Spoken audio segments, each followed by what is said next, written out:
Hello students, welcome to virtual class by Municipal Corporation of Greater Mumbai. Today we are going to learn English. Hello students, welcome to virtual class. Myself Sagar Mahale, your virtual class teacher of English. We are going to start our 10th standard syllabus. The first poem, that is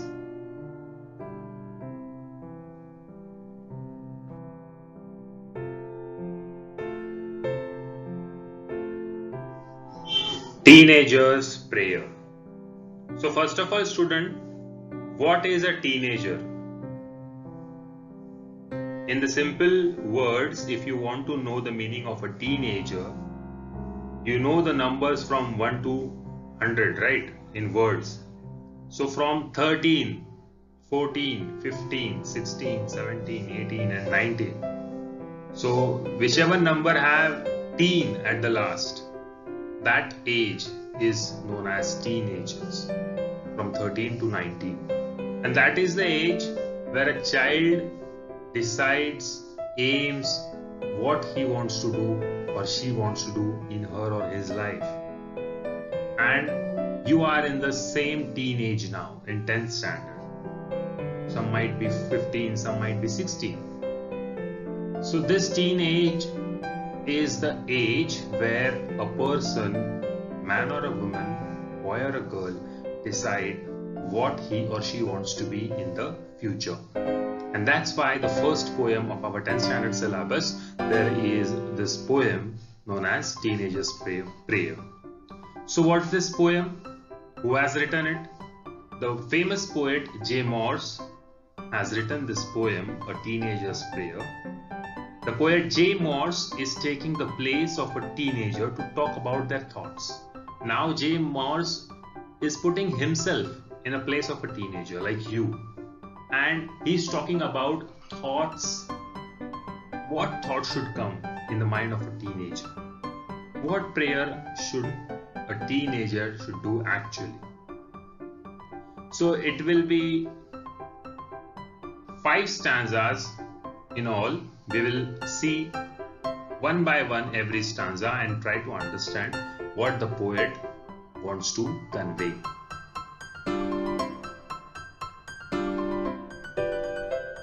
Each day brings new beginnings, decisions I must make. I am the only one to choose the road that I will take. In the first stanza, the poet says that for them, for the teenagers, each day is the new beginning and they have to firmly choose new decisions irrespective of whether they are easy or difficult. So students, whenever you do something wrong or commit some mistake, do not take tension of it. Just be calm. Because in your life, in your teenage life, every day is going to bring new opportunities, new beginnings, and you can make decisions. You can make your own principles, your own virtues, which can lead your life on a successful path.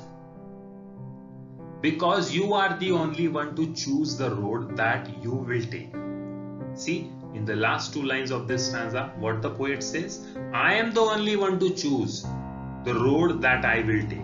So might be it's a good road or a bad road, you are the one to choose. And once you chose your road, your path, it will make you the same. If you chose the right path, it will make you a right person after the teenage. If you chose a wrong path, it will make you a wrong person after the teenage period. That's why in the first stanza, the poet says, each day brings new beginnings. Every day will bring you new opportunities. It will be a bright sunny day. And every day you can try and think that what you should do for your life, make it better, make it successful. Now you are in 10th standard, the first step in your career where you can successfully pass out the 10th standard exam and you can choose a nice career, a nice sector in which you want to do your career. And that's why this is the age where you can make some new decisions. You can make some new changes in your life. अभी तक छोटे थे. Whatever we did, it was all before 10th standard. But now I have to change. I am the only one to choose the road. And that road should be a very positive and successful road. Then only it's useful, right? Let's move on to the next stanza.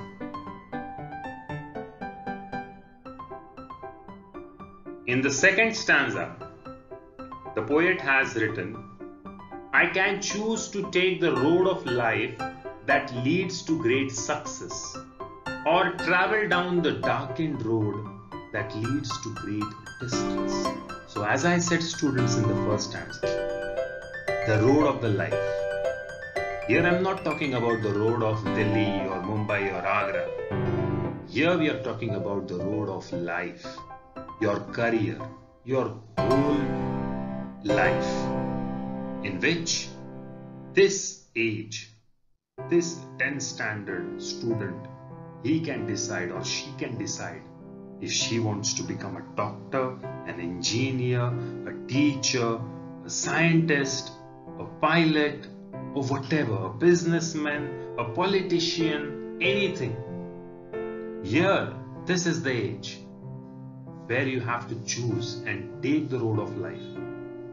Now, there are two types of people.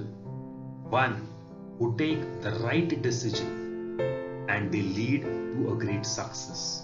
Or the other one who makes a wrong decision and chose a darkened path which leads them to a great distress.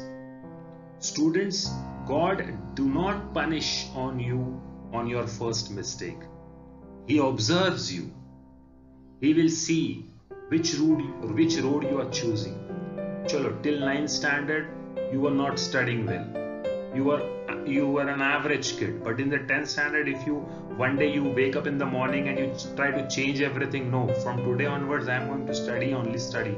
I am not going to waste my time on mobile games or any social media or any friends which are not useful in my life, which are not useful in my career. And that's why the poet says in the second stanza, there are two paths. One is teenager's dilemma.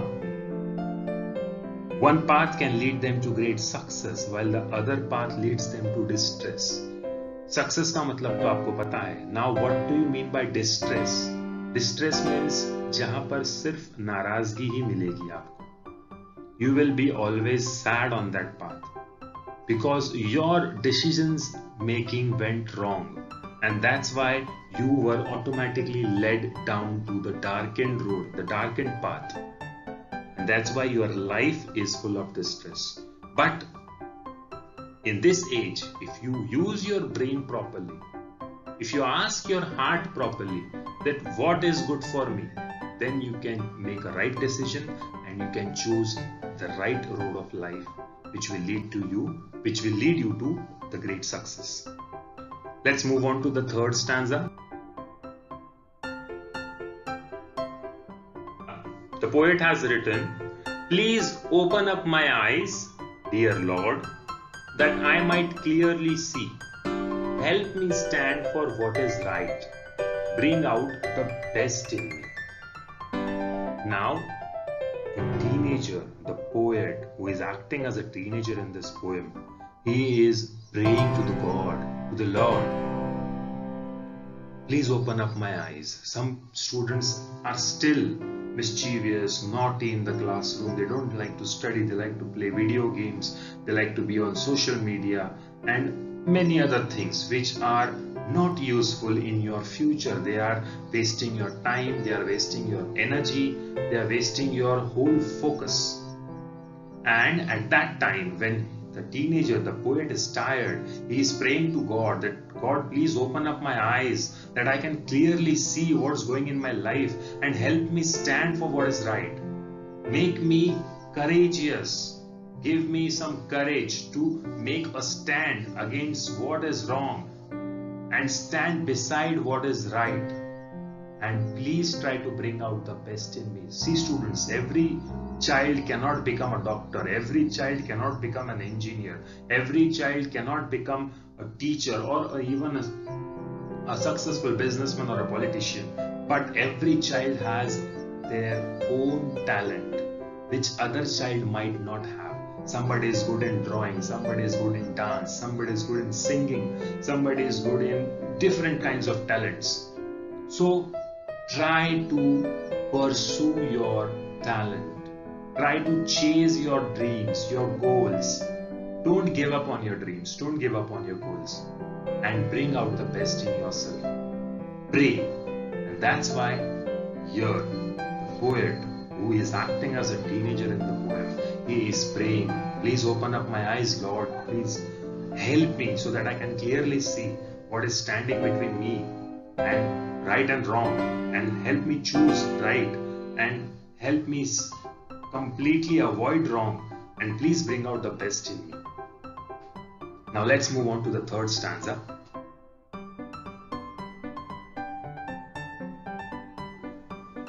The fourth stanza. Help, Lord, to just say no when temptation comes my way, that I might keep my body clean and fit for life each day. Now, a big word. What do you mean by temptation? Temptations are those habits of your life, the bad habits which call you again and again. For example, if some child is addicted to playing the video game, the whole day he keeps on playing the video game, he is completely getting addicted to that, habitual to it, and he is not able to give up his temptation, his bad habit. Someone is addicted to play the whole day, he wants to play on the playground. He don't want to do study. Someone is habitual to watch TV serials, commercials, anything. Someone is addicted to the social media and many other foolish things in their life going on. So you have to pray to God. God, please give me the courage to say no when the temptation comes my way. Whenever your heart says, let's play some video game, you should be able to say no to your heart. Whenever your heart says, let's go on some social media site, you should say no. You should pray at that time, please, let me be away from these temptations. This will make you keep your body clean. Now, what do you mean by keeping your body clean? By saying no to temptation is a kind of a medicine which will make your body spiritually, mentally, as well as physically clean. If you are sitting in the home for the whole day, now there is a pandemic going on of coronavirus, and at this time you are not studying at all. You are just wasting your time watching TV or social media networking sites. But there are textbooks available for you. You can start reading. You can do many things in your life, in your free time. It's not necessary that you should be sitting in the home and wasting time and let all the temptations come your way and you fall prey to your temptations. It's completely wrong, because that will hurt your body. Hurt as in you will not be in a proper shape physically. You will not be in a proper mental state mentally, and you will not be very equivalent to your spiritual happiness. That's why temptation, you should be able to say no to your temptations. Let's move on to the next slide.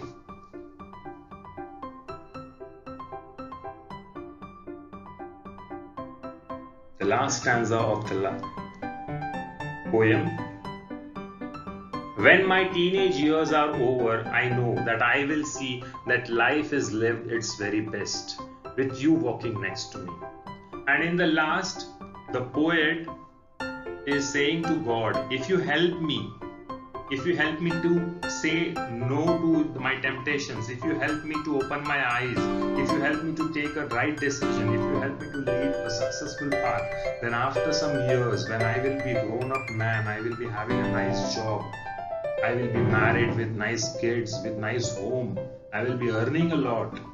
At that time I will thank you that you made me live my life very best, because you were walking next to me. So in short, we can say there are two paths. Path where God is walking and path where devil is walking. The path where devil walks, and if you choose the path of devil, it will ultimately make you go in distress. But if you choose the path where God is taking you, where your prayers are being listened, at that path you will live your life liveliest. And that's why J. Moss here, being a teenager, wants to explain you that how a teenager should mold their own future, how a teenager should take their own right decisions and make their own life very best by praying to God. Here I am not getting religious, but praying is a good thing. It makes you spiritually happy. Mentally happy is another thing. Spiritually happy is another thing. You have some spiritual happiness also.